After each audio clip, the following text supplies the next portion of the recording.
Good evening, everyone. Today is Tuesday, September 24th, 2024. I'll call our North Liberty City Council meeting to order. Tracy, could I have roll call, please? Leibold? Here. Park? Here. Sittig? Here. Smith? Here. Wason? Here. Thank you. Item 3 is approval of the agenda. There are no changes to it, so could I have a motion for consideration? So moved. Second. It's been moved and seconded. All in favor, say aye. Aye. Opposed? Motion carries. Item 4 is our consent agenda. There's a number of small things on there. If anybody has one that they want to pull off, let me know. Otherwise, a motion for consideration, please. I'll move that, Mayor. Moved by Smith, seconded by Wason. Any questions? Just to thank you for Mirabitos for passing their fire inspection with no deficiencies. It's good to point out we don't see that all the time, do we? I also wanted to point out the the change order for Midwest Concrete for $15,000. That is because they completed the project ahead of time and there was an incentive for doing so. So I just want to recognize them for that. So all in favor, say aye. Aye. Opposed? Consent agenda carries. Item 5 is public comment. This is time for anyone in the audience to make comments or provide guidance to council on items that are not already on the agenda. So if you are welcome to let us know. I'll open the public comment time. Seeing no one rushing to the lectern, I will close public comment. Item 6 is our engineer report. Josiah. Thanks. I'll give you a heads up. This won't be long, Mayor. Okay, thank you. We've got several projects that are just getting started on design and other ones that are like finishing up. So there's not a whole lot of new things. We've talked about Fox Run Pond Trail. I think the playground's now open and the park is open. So it's just contractor punch list items to finish up. We noted last time that the new signals on Forever Road would be starting up and soon, and those are both up and running, both at Kansas and Jones. And then one we haven't updated on a while, but Ranshaw Way Phase 5, the project that was completed, the DOT started their audit process last week, and they've been going through that. And so we've been spending a good amount of time answering questions and doing follow-up and stuff. We think that'll be done in about a week from now. So when that's done, we'll have one last pay app for the contractor because they'll have retainage to release because they don't get that until the audit is done. And then when that is complete, we, as the city, will get to submit a final reimbursement request to the DOT to get our retainage on the funds that were awarded for that project. So that's coming up.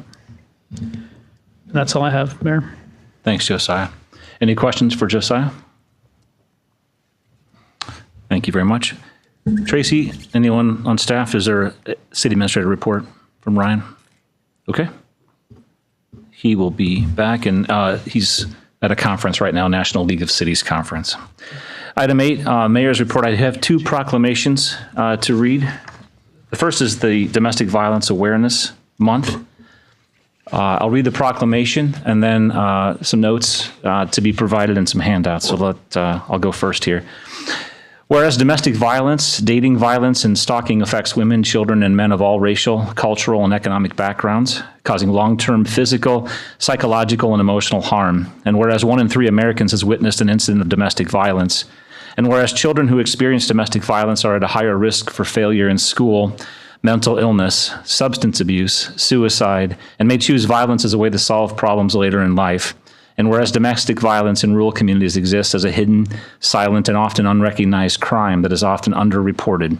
And whereas through the inspiration, courage, and persistence of victims of domestic violence, their children, and advocates, our communities are learning to recognize the impact of violence in the home, and within intimate relationships. And whereas DVIP, RVAP, has worked to end violence in intimate relationships for more than 45 years through the collaborative partnerships of advocates, volunteers, local municipalities, criminal justice, health and human services, faith communities, business leaders, and private citizens. And whereas our community's achievements should be commended, and we must continue our commitment to respect and support victims of domestic violence and to prevent future violence in our community. Now, therefore, be it resolved that we, the City of North Liberty, do hereby proclaim the month of October 2024 to be Domestic Violence Awareness Month, in the city of North Liberty and urge all people to work together to eliminate domestic violence, dating violence, and stalking from our community. Come on up.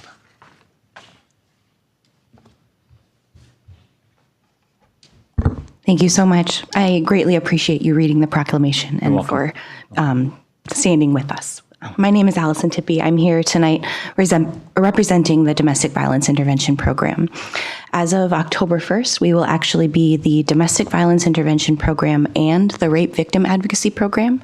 We are absorbing sexual assault services for this victim service region of Iowa. We serve 8 counties here in Iowa. And in Johnson County this last year, we served 1,619 individuals. Of those individuals, 196 of them were from North Liberty. So the services in this area are very much needed. Some things that are coming up during Domestic Violence Awareness Month for you all to be in touch with. We will have a display at the library here in North Liberty for Domestic Violence Awareness Month. There are table tents and signs out and hang tags for people to take our phone numbers and our hotline numbers with them if they need our services. Additionally, we will be having our Shop for Shelter event on October 19th. We will be at the Fairway here in North Liberty for that. We stage volunteers at local Hy-Vees and Fairways and encourage shoppers to purchase items that are needed for our emergency shelter. Speaking of our emergency shelter, we are very soon going to be opening the doors of our new emergency shelter. And with that, we will be doubling our capacity to house victim survivors. That shelter is located in Iowa City, but victims come from all over our service region to stay there until they're able to find permanent housing where it fits best for their lives. So please feel free to reach out to us at any time to interact with us. We love to be a part of the communities that we serve. And I just want to say again how grateful we are for you to read that proclamation and to stand with us for Domestic Violence Awareness Month. What I have for you tonight are some handouts about stats for this year for Johnson County, but also for the city of North Liberty, as well as informational brochures about our program so that you can have some more familiarity with who we are and what we do. And if you all would be willing to do this, I would love to take a photo with you if that's possible. We like to share those and archive them for our social media purposes, but also for our agency to mark how involved our communities are with us. Sounds good. Allison, we can come down to you and we can get the material from you at that point in time. How's that sound? That sounds great. Do I have anyone who's willing to?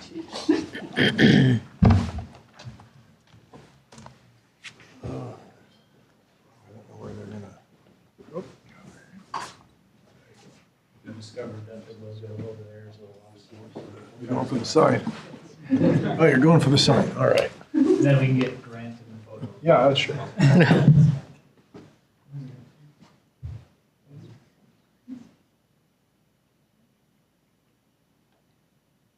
All right. Oh, wait, great.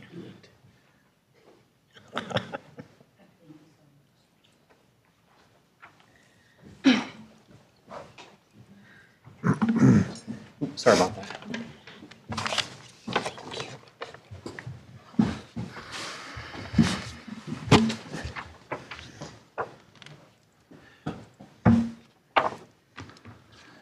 Next, I have a proclamation for Hispanic Heritage Month as well. Whereas each year the United States observes National Hispanic Heritage Month by celebrating the culture, heritage, and countless contributions of those whose ancestors were indigenous to North America, including Mexico, as well as those who came from Central America, South America, Spain, and the Caribbean. And whereas what began in 1968 as Hispanic Heritage Week under President Johnson was expanded by President Reagan in 1988 to cover 30 days starting on September 15th and ending on October 15th. And whereas the date September 15th is significant because it is the anniversary of independence for the Latin American countries of Costa Rica, El Salvador, Guatemala, Honduras, and Nicaragua. Additionally, Mexico and Chile celebrate their independence days on September 16th and September 18th, respectively. And whereas this year's theme, Pioneers of Change, Shaping the Future Together, encourages us all to connect with our Hispanic heritage and focus on the themes of prosperity, power, and progress, recognizing the significant strides of Hispanics in the United States, economic, political, and social growth. Whereas we recognize and honor the many ways that Hispanics have enriched the fabric of our society, and we rededicate ourselves to address the lack of equal access to opportunity that many still face. And whereas the Hispanic population of the United States is now 62.5 million, constituting 19% of the total population, and whereas in North Liberty, the Hispanic population represents a wide range of nationalities and backgrounds, all of whom make a positive contribution to educational, nonprofit, government, and business sectors, which reflect the remarkable diversity of the American people. And whereas Hispanic Heritage Month is an incredible opportunity to speak with one voice, acknowledge Hispanics' crucial role in shaping the future of our country and the world, and celebrate and recognize Latinos as employees, suppliers, consumers, and community. Hispanics need to be seen, heard, and valued, and they are more likely to engage with individuals or organizations that actively invest in and celebrate their contributions to America, which drive prosperity, power, and progress.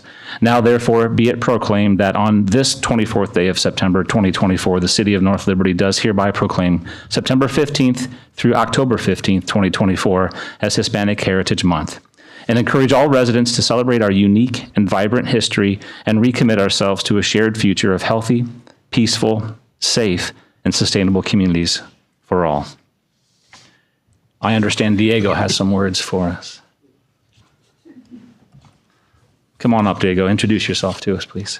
Hello, my name is Diego Polito, and I've written a little speech that I'd like to give to you guys. Sounds good. I'm a 16-year-old student here at Liberty High School in Iowa. I've lived here for a long time, even though I was born in Mexico, and I've had the privilege of living my life here to the fullest.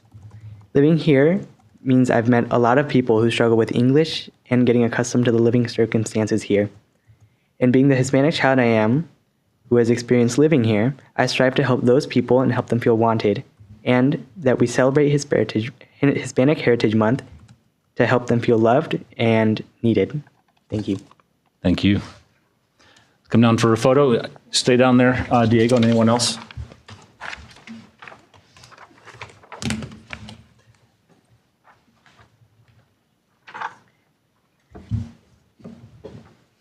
Yeah.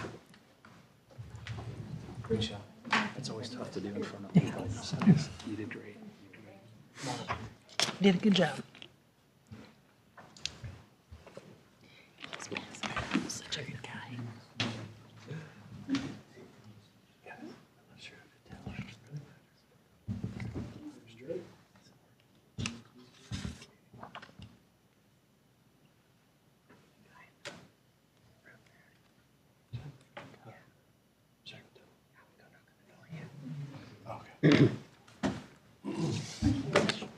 Here. Oh, great. Okay.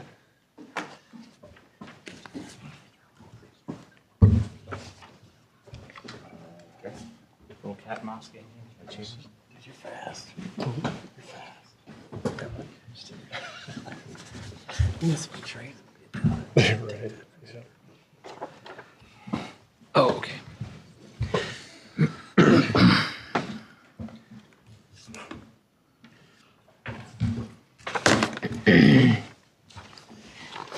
As far as you know. They are aware of the issue. Okay, as far as you know. Item 9 is council reports, and now is an opportunity for our council to report out on community events and activities they've been a part of as a council member here. Fire away whenever. Mayor, I'll start. Certainly not at liberty to give a name, but with DVIP being here this evening, I see the representative is gone. I just like to pass our council condolences onto their team for the loss of a colleague in a bike accident not long ago. So we've been a strong supporter of DVIP as a city and a council, and our thoughts are with their team and the family of the lost. Did have our Think Iowa City Board of Directors meeting this week. A few things came out of there that I can report on. The Herkion Parade was a huge success. 10 years in the making. Every 10 years, it seems, we do a new Herkion Parade. They're estimating around $80,000 will be donated to the local school districts for art and music programming. The Johnson County Conservation Bond will be up on our ballots in November. Please do your research there. Personally, I would ask that you vote yes for the renewal of that bond. It'll be a renewal of 10 years. Seen a lot of benefits here in North Liberty for trails and access to outdoors and the cleanup of local rivers and streams.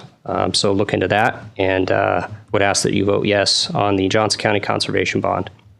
And then finally, we are, through Think Iowa City, sponsoring the African Arts and Culture Festival this weekend on Saturday, downtown Iowa City on the Ped Mall from noon to 9 p.m. Lots of food, lots of bands, and some different African dancing groups will be there as well, sharing their culture. So certainly stop by and check that festival out. Thanks, Brian. Thank you. Anyone else? I attended the Greater IC Lunch Connections on the 11th. Always a good little get together. I think probably most of you received an email about this, but I wanted to make sure everyone knows about the pantry's groundbreaking on October 1st at 4:30. And that's all I've got. Thanks, Eric. I sat in on a presentation from the Iowa Secretary of State Paul Pate's office regarding human trafficking and the Blue campaign. This is a very serious problem, and it does affect us locally. I'd like to encourage our local businesses to sign up and join the Iowa Businesses Against Trafficking. It's at ibat.iowa.gov.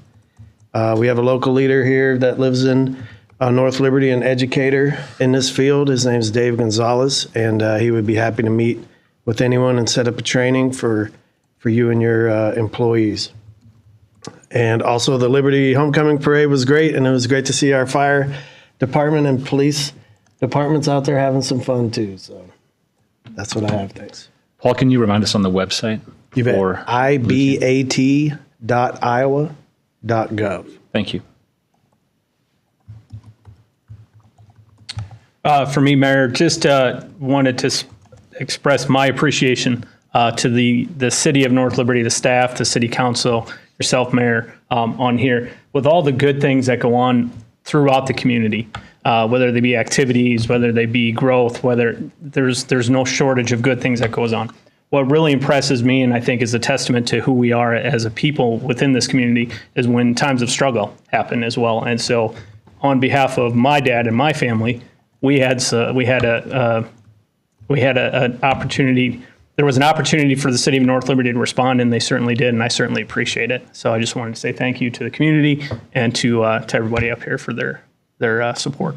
So that being said, I was not at the front of the parade like Paul was. I was able to participate in the Liberty High School homecoming parade when I got back from a little bit of personal time off. So it's great to see everybody out there cheering and supporting, and the smiles and everything that comes with connecting together as a community in that space. So I was very appreciative of that as well. That's it for me. Thank you. Anything? Been on vacation. All right. Duly noted. We'll expect more out of you next time. Item 10 is our Code of Ordinances amendments. And we know that we've got a lot in here, and hopefully it all jives. If there's something that doesn't seem quite right, we do get 3 shots at this. So let's think about that, and we can amend future considerations if we need to. So item A is public hearing regarding proposed amendments to the Code of Ordinances relating to zoning and development. If there's anyone in the audience wishing to make comment on our proposed ordinance amendments, now's the time.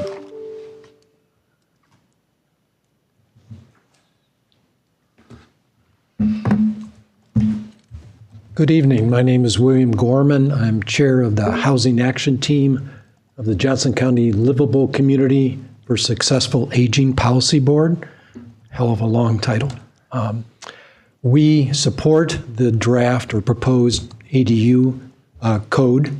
We appreciate the effort of staff, Ryan in particular, to research this issue over about a year. We submitted a lot of information to him.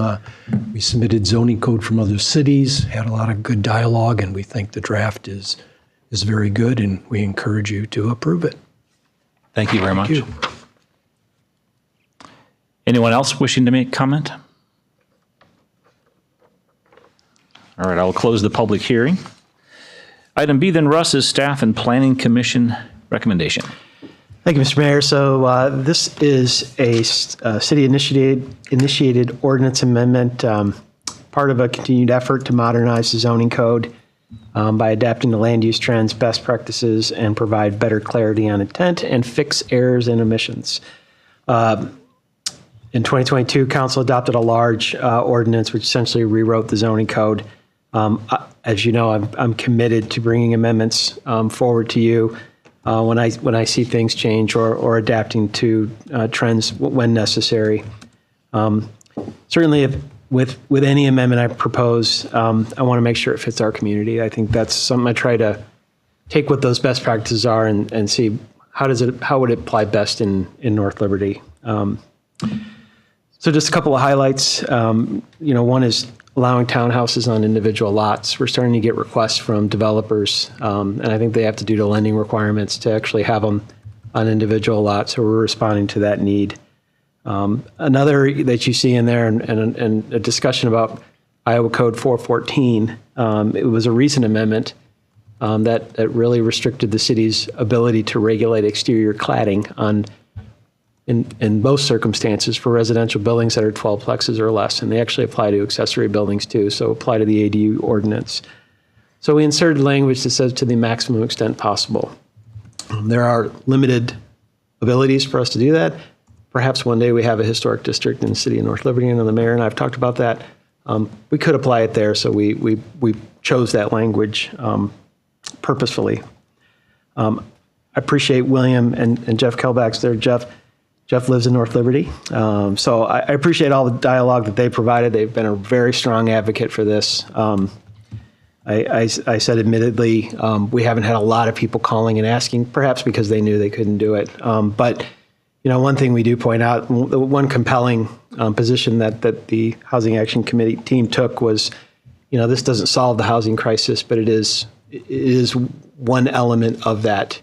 To respond to housing needs. I think another one that this city's council already adopted was allowing multifamily and commercial zonings. And these are little things that add up to address the bigger issue.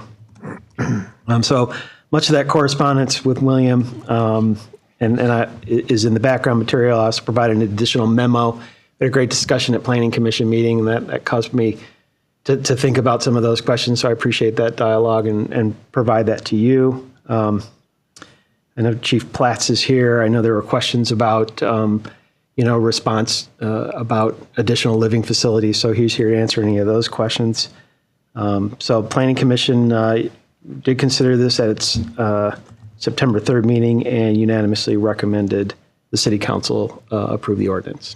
I'm happy to answer any question that you have. Do you guys have any questions for Russ specifically before we get into the discussion on the next agenda item? Mayor, I do have questions for Russ and the chief. You want me to address the ones with Russ now on the ADUs? Is this where you would like this, or? Sure. Yeah. Okay. So Russ, I think one concern I have with the ADUs is these being built more for rental properties and making money for landlords, not necessarily housing stock for affordable housing. So how do we limit rentals or Airbnb use on these ADUs? One of the primary components of this ordinance is that one of the units has to be owner occupied. It doesn't necessarily have to be the main residence. It could be the accessory dwelling unit. I think that's one thing that helps to keep eyes on a piece of property, so it's not a tool just used by investment property owners. But to answer your question directly, the state also provided an amendment or code, Iowa code, that limits the city's ability to regulate Airbnbs, or they call them short-term rentals. And so in my house in North Liberty, I could build an accessory dwelling unit and rent it as an Airbnb. And if we do allow that, I want to be upfront that that's perfectly allowed by state and really restricts our ability to regulate that way. Now, any unit that's rented, whether it be in your house as an ADU or accessory dwelling unit detached, requires a rental license through the building department, and we will require that. So we have a fair amount of HOAs in the city, some strong, some not. I know in my particular HOA, a strong HOA, doesn't even allow a shed to be built in the backyard, let alone another structure to be rented out to someone. How do you see that affecting our HOAs, and what kind of fights are we going to get there? Potentially, right? We don't know every single HOA of how their language is written. We're very clear that this doesn't supersede your HOA regulations. So it's perfectly plausible that the city could permit this if somebody unknowingly didn't know the regulations, and then the HOA comes after them to not allow that. Grant and I did talk about possible ways to put that in the ordinance. It just didn't fit with how the zoning code is constructed. So we placed it in the whereas section of the ordinance just to make sure that was clear in the intent, that we don't supersede any of your restricted covenants or regulations. And then on code compliance, so a number of these ADUs, it could be a basement renovation, it could be a garage renovation, it could be an attic, it could be detached. But on the interior ones, basements or attics, where the space is being renovated, code compliancy, I assume, would have to meet current code with 1 hour rated firewalls, with secondary means of egress, all of those types of issues. That's on. Correct. Okay. Yep. Yeah, certainly they'll need to come in for any remodeling work, be it interior electrical, ventilation, and then we'll do inspections to require compliance for that. And is the building of an accessory or an ADU secondary from the primary residence? Is there a limit to one structure, or can they have 3 or 4 that are all in the back? Yep. You're limited to one accessory dwelling unit on your property, whether that be within the existing primary unit, whether it be in addition to that, or as a separate ADU in a detached building. And I'll take it a step further. You're also, so one of the concepts that we had was that you would already be permitted to have a building of that size if it were detached because of our garage regulations, and we mirrored our garage regulations. And so if you had an existing garage for saying you wanted to try and build another ADU, you can't. And perhaps you could, theory was you could convert that building, but also to limit the scale of the number of large buildings on your property. But you're limited to one, whether that be inside the building or in a detached building. Those are my questions for us, Mayor. Thank you. Yeah, you're welcome. Thanks for asking those out loud. We got a preview of all of those, and I think it was helpful information for us to digest. Are there any other questions for Russ? Well, just one quick question. So I was looking at the information that was provided in the tiny house concept. So are we assuming these buildings will be permanent structures, or would something that could be put there for a while be allowed and then removed later? Well, it could. I mean, you run. So we run into I don't want to say run into, but you have building code regulations, and mainly that deals right when you have a living area. You're going to need bathroom facilities. You're going to need kitchen facilities, which means you need running water and you need sewer. So when you get a building over 200 square feet, you're going to have some kind of foundation. And so you're going to get into those requirements. While I think it's plausible, I think it's going to be not practical to do that, and I think it's going to turn into more of a permanent more type structure. self-limiting just based on those requirements. Yeah. And then my other question, and maybe it's more of a grant question, but the owner occupancy requirement, is that defensible? Sure. Oh. Yeah, we can. That is not one that has been prescribed by state law. So, okay, so we're good for right now. Reasonable people can disagree about how far home rule extends, but yeah, I think we're safe until the court decides otherwise, but I think I'm okay with it. Okay. Yeah. It's a great question. So the owner occupancy is 100%, 51%, somewhere in between, like, So this ordinance deals with allowing ADUs in single owner residential districts, not duplex. So this is single family dwellings, right? So the scale of this in that sense should be, is that? I was just kind So of that curious. that property's going to have one owner. one owner. Right. This is not for multifamily dwelling. This is not for duplexes or apartment buildings or so on. So there's going to be one owner for that parcel, and that owner needs to be occupying either the primary structure or the ADU. Or the ADU. Okay, thank you. And Russ, please keep me honest here. Yeah. So back to the tiny house piece. Conceivably, you could have a camper rolled into your backyard. Would that qualify as an ADU? No. No. No, RVs or recreational vehicles are listed in a different section of the code. Okay. And specifically, the storage prohibits you from living in recreational vehicles. Okay. Just a quick question, just because I'm not familiar with the rental agreement. What if the property sells? Is there a clause or condition in there that says, hey, you know what? Primary residence owners says, I'm going to sell this house and the associated ADU with you. I just worry or potentially run something out that says, I've got a tenant in there. Now we have a larger issue where we got one person that rents there and the owner wants to sell. In that situation, help me understand that a little bit more. What happens in that situation? No, I suspect it's the similar to any income producing property that has tenants. Okay. They're going to have to navigate their own leases that they have in there and respect those to the extent of the law. I don't know. Do you have anything to add? You could rent out a bedroom in your house right now without telling anybody, for example, right? You could rent out a structure, or if you had a property you wouldn't have as investment property. At some point, we're going to need water billing and so on, and so our staff will, are aware of requirements for people to have, whether something is owner occupied or not. We have a number of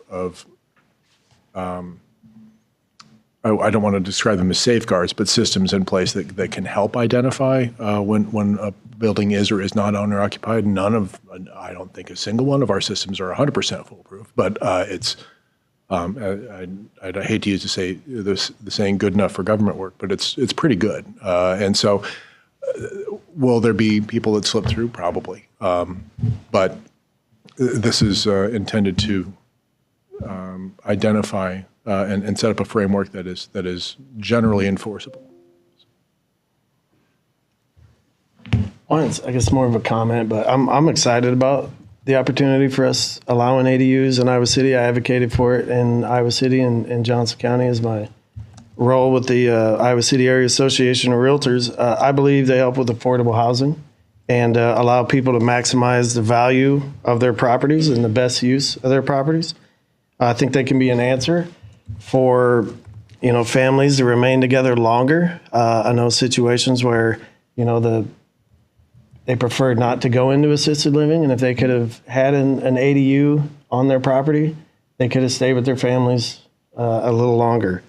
I tend to agree with the Housing Action Committee for advocating for not lesser. I understand the importance of keeping the city looking good, but I don't in the interest of affordable housing, I would, I just ask us to be mindful, of the design piece of it, adding to the cost, for people. So, I know that's ultimately, you have a job to do there, but that's just kind of, something I hope we keep in the back of our minds.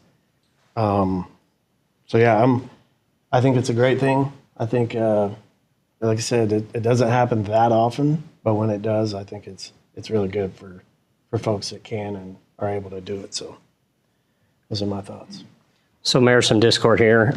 I think one of the first times that I've disagreed with my colleague up here. I guess my question and my view here, and William and Jeff, first of all, I appreciate the work that you guys do for our seniors and senior housing. I've always been an advocate of additional senior housing here in North Liberty and know the importance of that. And I see an aspect of these ADUs allowing that, as Mr. Park just stated. But on the affordable housing argument, it falls flat with me, because these ADUs, I believe, would be built, especially here, would be built for rental purposes. And then the resale value of the house of the primary occupant actually goes up. So if you take my house that could sell for, just put a number on it, it's $300,000, and I build an ADU in the backyard, I now have a rental property that is a money generating piece to my property, which raises my property value. So the resale value of my house has just increased. So the median, house cost in North Liberty goes up as we build these. And so that's where it falls flat with me on an affordable housing argument. I buy it with the use for senior and having my parents, have the ability to move in with me when I need to have that opportunity to help take care of them in their later years. But the affordable housing one is just what I have a hard time understanding that piece. I would say that affordable housing applies to rentals also. So I wouldn't, personally, I understand the reason for the owner occupancy, requirement, but I could, I think a person has private property rights and they should be able to do with, what they want with their property. So if you wanted to add that, when we're pricing a home, for instance, that has the value is in the ADU added onto your house. Mm-hmm. You know what I mean? So they're kind of two separate things there. So if you could build an ADU in the back, and even, I think you should be able to do Airbnbs and furnished finders and all the above, personally. But, so that's, kind of, if you had an ADU at your house is true, it's more valuable, but it also has an income producing, potentially, property on it. So that's what increases the value. It's not, two separate units, but one particular, one value altogether. But it's, I'm not going to pull a comp and see that yours has an ADU on it and then say, oh, well, this other, 4-bed, 3-bath house is now also worth $350 without the ADU. Yeah, I would assume, and again, not a realtor, of course, that comparables are hard to come by around here for that particular reason. But that's just on the affordable housing. Yeah. Good discord here. And I think on the affordable housing argument or side of it, I think the idea is to provide another option for housing that is not a full-on like market rate 1-2-bedroom apartment. So maybe this is something that could be rented at a less of a cost, making it thus more affordable. So to that end, and Russ, in your conversations, I don't know if Jeff, I know Jeff, and nice meeting you. Thank you both for being here. Do we have an idea or an estimate on what the potential impact could be in year 1, in year 5, in year 10, just running that out? Like, do we have a comparable city that we could? If we looked at permits from Johnson County, they estimated 8 a year, which I thought was 8, which is pretty high. I looked at Iowa City. They were ranging anywhere from 0 to 2 a year. Now, Iowa City recently did a code adoption, which they think is going to remove some barriers, and maybe they'll see an increase. I would be stunned if it was more than 10 a year. A lot of times in our packets of information on budgets and stuff, we use cities like Ankeny, Waukee, different things like that. Has there been any exploration on that from a comparable city standpoint? Iowa City is 4 times the size of North Liberty, as an example. I did not. I looked just locally of what our local communities were doing. I do think we're it's not a new concept. I do think we are providing a leadership role in this, though. Yeah. So Brian, in some of my research, not comparables to North Liberty, but I wanted to see where these were thriving, why they were being built.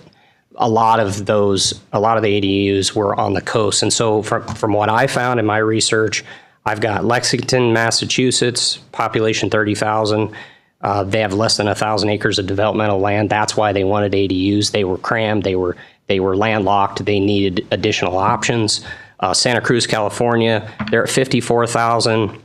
Their median house price there is $746,000. Okay, ADUs to help reduce that. Portland, Oregon, 530,000, huge city, little land to spread.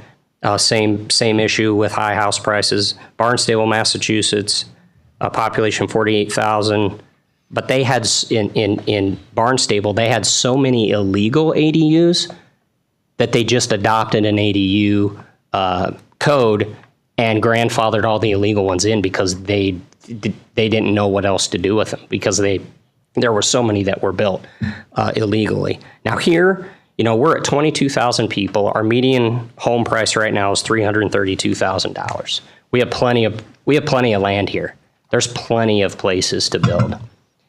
To me, if we wanted higher density in these areas, we have plenty of options to change the code and the zoning map to put higher density. We went through that for a while, and then we got pushback from the public that, okay, we believe we're tapped out. We've hit that ceiling, and now we're starting to open it up again. I don't know. I think we're solving a problem that we don't have. Is my personal opinion on my research on this. On the affordable housing side, on the need, and what's actually driving this. Are there any other questions for Russ specifically so far? We'll move on to the next agenda item. We can continue this conversation. No more for Russ? Okay. I'm going to move on to item C, which is, as a reminder, again, this is our first consideration of an ordinance, and if you want to make any amendments or changes to it, this is the time to do it. We get to take a couple more swings at this. But this is first consideration of ordinance number 2024-09, an ordinance amending the zoning code and subdivision ordinance regulations for preliminary site plans, zoning certificates, defined terms, residential density, permitted uses and use standards, parking requirements, parking lot landscaping, fences and walls, yard encroachments, design standards, and required improvements for subdivisions. Could I please have a motion for consideration? So moved. Moved by Sittig, Second. seconded by Wason. Mayor, I'd like to motion amendment to pull ADUs out for further discussion. So I'd like to table ADUs out of this vote and bring it back for its own discussion.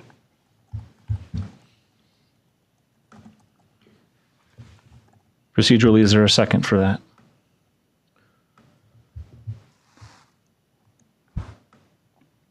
New guy here. Let me understand the options.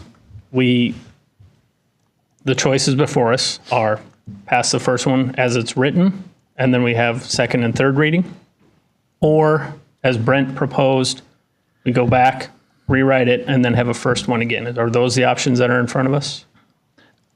Sort of. The first one is correct. We proceed with what's in front of us, making any modifications, whatever we want to, minor, and that. What Councilor Smith is proposing is to take the ADUs out of this and make them a separate item for us to consider. So And discuss. After. Hold on one second, Paul. sorry. Do I have that correct? That's what I understand. Right Yes. now, there's been a motion. If there's not a second, that motion fails. So to answer your question, if no one seconds Councilor Smith's motion to table, then it dies and we just continue on with this discussion. Paul.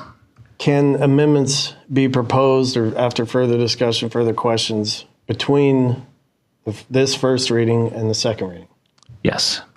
Yes. Which is why we have three readings. Yeah. Yes, if you have a proposed, if you want to, so this ordinance that's before you is one unified block of a change to the zoning code, everything that the mayor just read.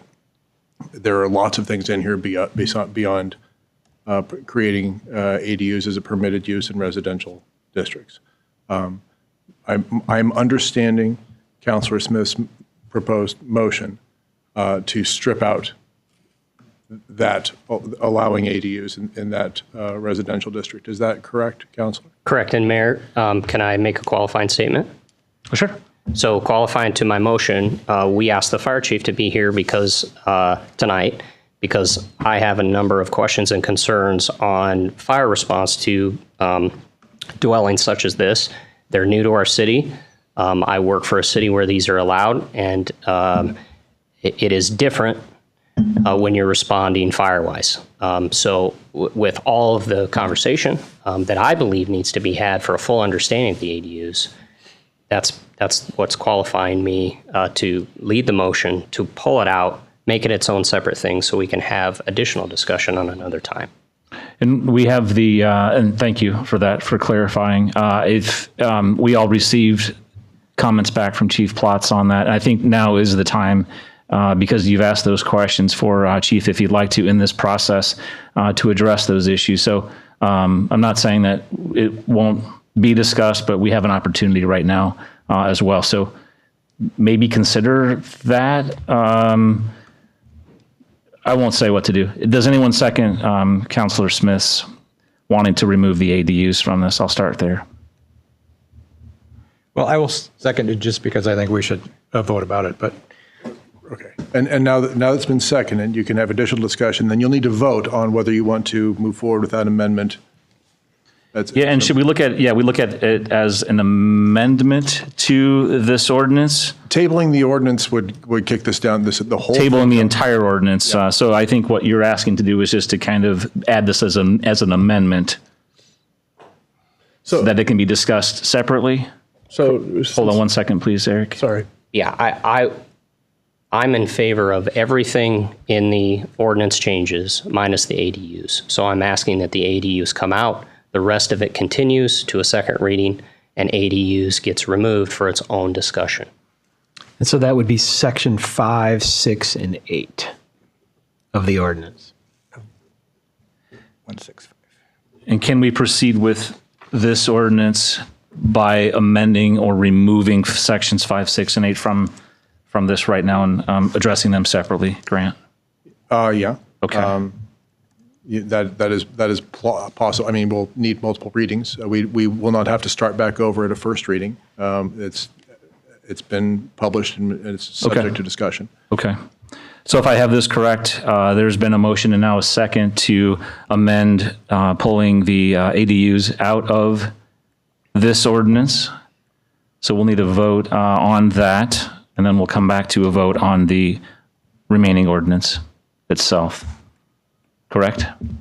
That's correct. All right. So it's Mayor, been moved and seconded. Yes, moved Councilor. and seconded. So with discussion, do you want additional information from the chief in discussion on the amendment, or you're not going to entertain discussion? It sounds like you wanted it pulled out of here, so we don't need to have that discussion tonight. We'll talk about that. And sorry, Chief, you got nothing else to do tonight. Right? But I do appreciate the comments and some background, because Councilor Smith's full-time job does warrant some pretty special questions. And I do appreciate your responses and how it's looked at through the lens of North Liberty in there. So, Councilor, if that's okay with you, that's how I'd like to proceed. I appreciate the flexibility. Okay, you're welcome. Mr. Mayor, Eric, did you have something else that you would comment or question? No, my question has been answered. Okay. Thank you.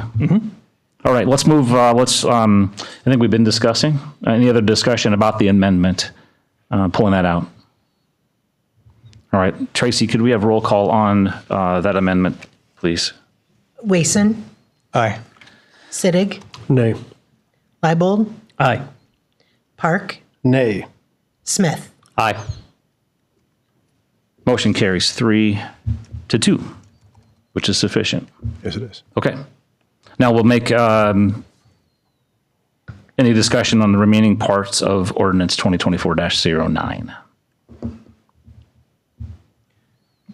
There's sir. a lot in there. There is a lot in there. Good stuff. So my only question I had was on the section about the preliminary site plans, what had to go back to council and what the staff was going to do. It's 10 to 20%.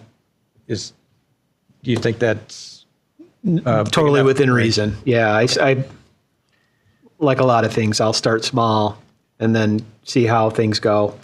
When they come in front of you, they're more or less in conceptual form, and reducing a setback of 20 feet by a small, or 30, it could be a very large setback, and it's really minimal. And that's really, it's through the actual practice of this that I realized I probably would like a little more flexibility, because then you say, even though it pretty much is the same, except for some small changes, you have to go all the way back through the process. Right. And I'm really just trying to avoid that if I can. Yep, and I totally appreciate that. If we could just have like some little kind of think about that as a report, like, hey, just so we see where we're at on that, or keep track of it somewhere so that we see that the number is, and is appropriate. I can provide an example of what that actually looks like. Yeah, so I was fine with everything else. Sounds good. Any other questions about the ordinance? All right, Tracy, can we have a roll call on this piece, please? Smith, Aye. Wason, Aye. Sittig, Aye. Leibold, Aye. Park. Aye. Motion carries. Grant, I believe our work is done on this agenda item. That's correct. Okay. We'll move on to item 11, which is the Corridor Media Properties LLC rezoning. And item A is second consideration of ordinance number 2024-08. And this is an ordinance amending the zoning map district designation for certain property located in North Liberty, Iowa, from ORP, Office and Research Park District, to C3, Higher Intensity Commercial District. Could I have a motion for consideration, please? So moved. Second. Oh, I'm sorry. You're good? I shouldn't second, because Oh, you got to step out of this I have to one. abstain. Thank you. I'll second. Second and third. Any questions? Tracy, could I have a roll call, please? Leibold, Aye. Sittig, Aye. Park. Aye. No, Sorry. you can do a same. My apologies. I abstain due to a gotcha. conflict. He's on autopilot here tonight. Wason, Aye. Smith. Aye. Motion carries 4-0. Good. All right. Item 12. Anything old business? 13, item new business. With that, I will entertain a motion to adjourn. So moved. Second. Seconded. All in, yeah. Any discussion? All in favor, say aye. Aye. Opposed? We are adjourned.